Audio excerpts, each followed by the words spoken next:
Hey guys, Matt, IronTrap Garage, and today we're going to be working on the 32 DeLorean Roadster, as we call it.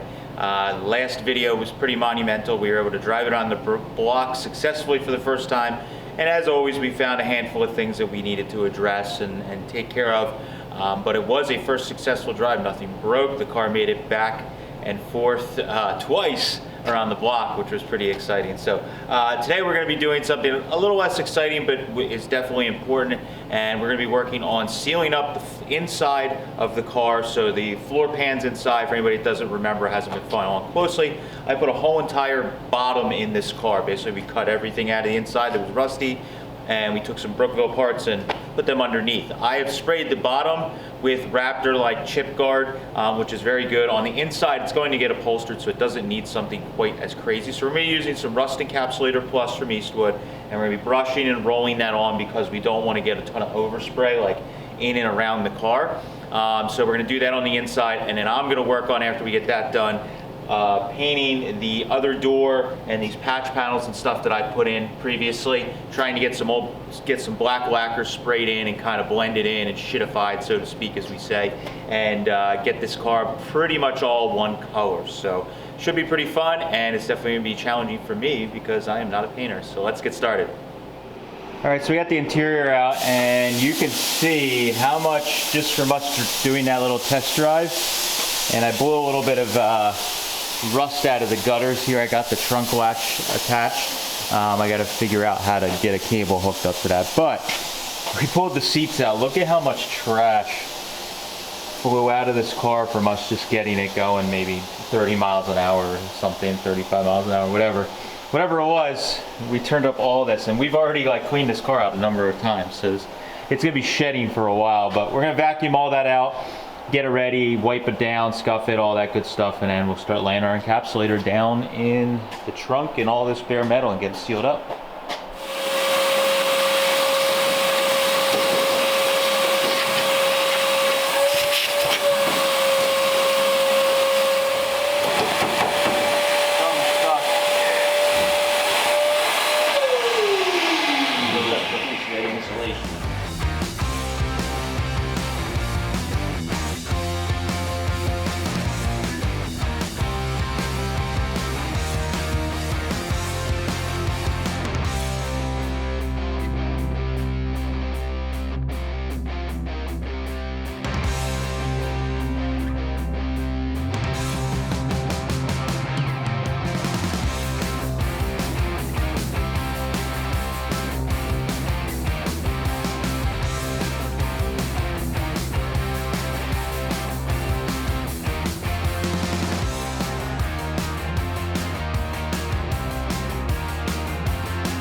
I think we'll just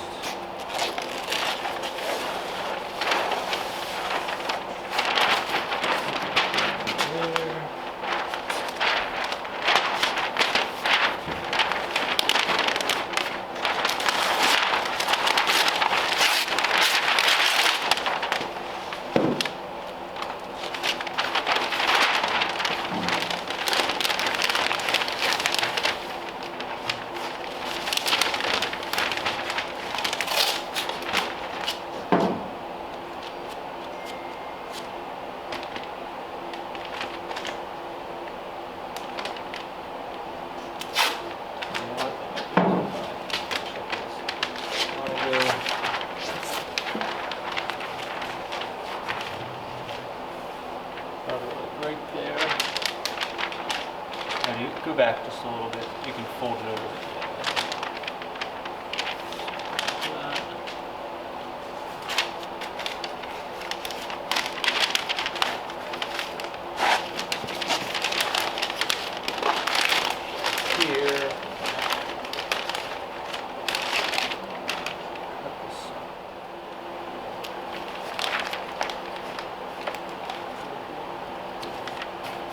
think I'm going to cut at the door opening because this goes up further Okay.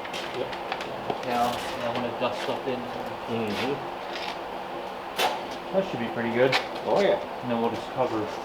We can just drape big pieces over or whatever, Mm-hmm. you know, or put a shitty car cover or something over Right. the rest of the car or the insides. Mm-hmm. But then I think I'll use that foam tape right along where the edge is, Okay. just above it, and then we'll put tape between it, Mm-hmm. and that way it'll let paint kind of get up around it. That's the goal this time. We will see. Gotcha.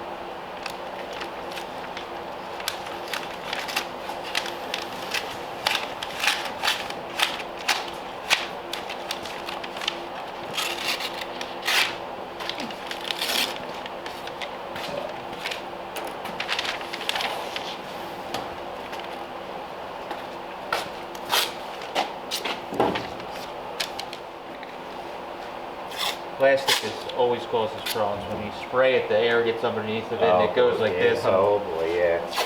I forget what we were doing. Maybe this car when I was doing the bottom of it with the. Oh, okay, yep. And it was just fighting me because the shit just flops everywhere. I feel like the paper doesn't flop around as much. No, that plastic is so light. It's. And the tape doesn't stick as well. Oh, okay. And that'll be good because then I don't have to worry about. I can kind of like dust underneath, and I don't have to worry about anything.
right, paint's flashed off, and I think I'm ready to unwrap this thing.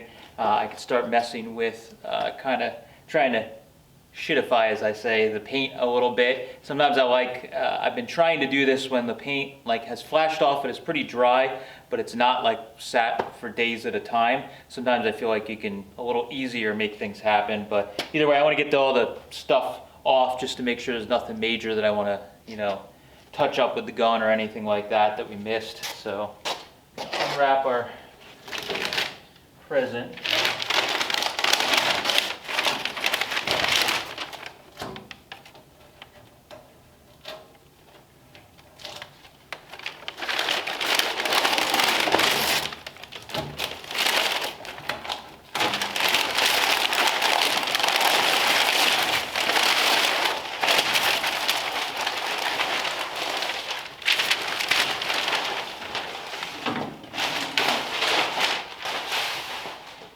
I'm sure the paint's going to be brighter right now because it's brand new, fresh, shiny lacquer.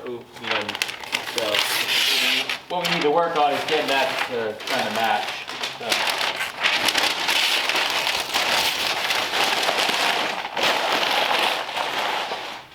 I try not to get discouraged when you first pull everything off.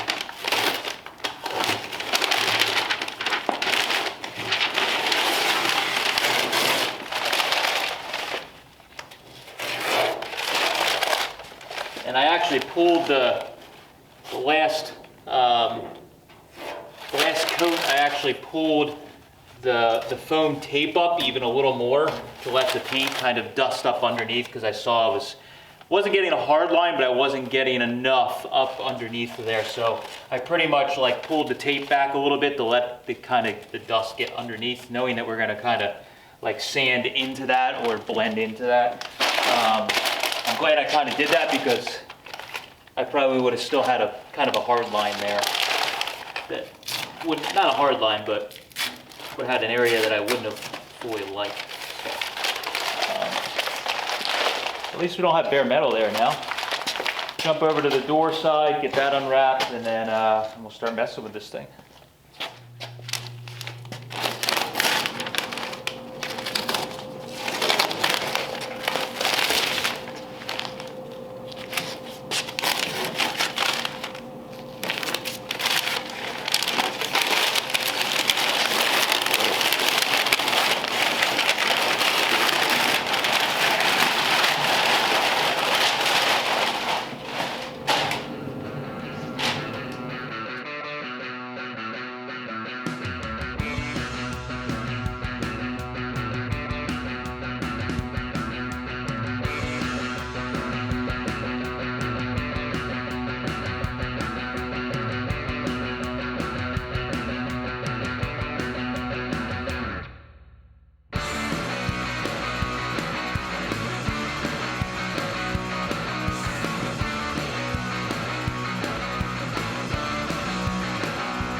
All right, so I took a new approach on this job versus that rear panel. I was using a little bit of acetone and scuff pads and different stuff, and I think some of that was a little hard to control. It turned out okay. I'm fine with the rear panel, but I think I probably could have made it a little more subtle or less shitty, so to speak. So especially with doing this door, I didn't want on the rear panel. I was trying to replicate right by the gas cap where you would spill fuel and it would run and melt the lacquer paint, et cetera, et cetera. So obviously we don't want that on the door or the lower quarter panel or any of that stuff. So what I was doing this time is, while the paint is still, it is flashed off, it's curing, but it's still a little soft. It's been, I don't know, a few hours since I've sprayed it, and I had to shop up to 70 degrees. So it's it's flashed off pretty good. You can actually touch it and handle it. But if you really push hard while you're sanding, you can smudge it, or it's still a little soft. You can chip it or whatever, which I kind of want, because as I'm sanding, one of the things so what I'm doing this time, I should take a step back, is I'm taking some 1500 wet dry paper and going over the whole thing. And what that's doing is kind of put a haze on it. It's like when you nicely paint a car and you're block sanding or wet sanding the clear coat, you knock it down with like a higher grit, like 2000, 1500, 1000, any of those, and what it does, it kind of puts a haze in the clear coat or the paint, and then shows you imperfections, and then of course you can go back up and buff it out. With this, what I'm trying to do is actually use the 1500 and create that haze, but we do not want to buff it out because we're trying to get this paint to kind of match the faded sheen, if you will. So one of the things I did was went over everything. I actually, as I was sanding, I would let my fingernail like go over, or I'd crinkle the sandpaper to create a sharp edge, and it would create some scratches and nicks, just totally random, trying not to think about it while I'm doing this, just to create some random scratches and different things like that. The next thing I'm doing, this is totally crazy, and if you're a body guy, auto body guy, this is gonna make you cringe. But what I'm doing is taking the dirtiest shop rag I have in the shop, and I then went out in the driveway and took some stones, put it in here, and then I knocked all the stones off and just left the dirt that's left over. And I've been going over this door with that to kind of rub in the dirt, but it also kind of evens out those scratch marks. So I'm trying to get rid of the obvious like sanding marks, like I was sanding the paint. So by doing this, I'm kind of rubbing it in, and we're pushing some dirt into the paint, but we're also keeping that sheen kind of down. So I've been doing that over the whole door little by little, and it's kind of taking the obvious like sanding scratches out of it, and giving us kind of a shitty sheen. Is that a term? Shitty sheen. Yeah, so we're kind of getting that. You can actually see in this quarter panel, when I first got the car, I had rubbed this lacquer out just a little bit out to here. So that's why this is a little shinier out in here, and it gets really dull. So I know if I keep working this, and then we kind of polish this paint a little bit around this, and then just drive the car and let it age, I think it'll turn out fine. The door already, this looks a lot better than a totally surface rust, one door that's just surface rusted. So I'm already happy, happier than I was with it. A lot of this is just making it not totally stand out, and then just driving the car and let it age in. So I'm gonna keep working on some of these different areas. I may have to let it dry just a little bit more, because there's some areas down at these lower patches where where I blended the paint in, and there's still a little bit of an edge, but I don't want to like push too hard and just make an obvious line where I sanded the paint down. So I'm going to let it probably that dry overnight, and then I'll come back tomorrow and kind of carefully with the wet paper kind of sand in there and blend that edge away a little bit. But again, just going to keep going over it till I give up, and then we'll call it good, hopefully.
bet it's first. You can probably open the door just so we don't smoke everybody out. It is true. Ben's kind of close to the ceiling, he'll get it first. Yeah. Pass out and fall over my desk. We don't want that. Yeah, we don't want that. Not on Monday.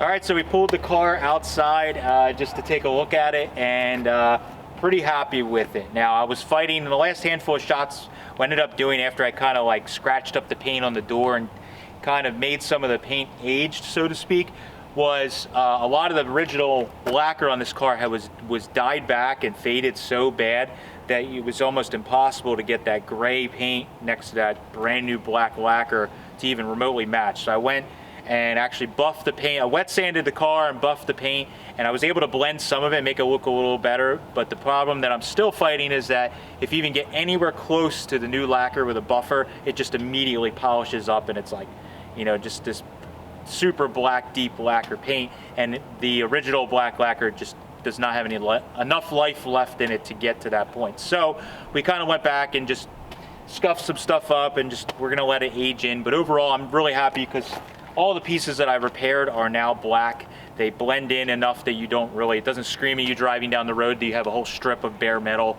And then obviously that passenger door is not now one big square of surface rust. So overall, I think as we drive the car and age it all in, it will look fine. And again, it's freaking 32 Roadster, who cares? It's cool.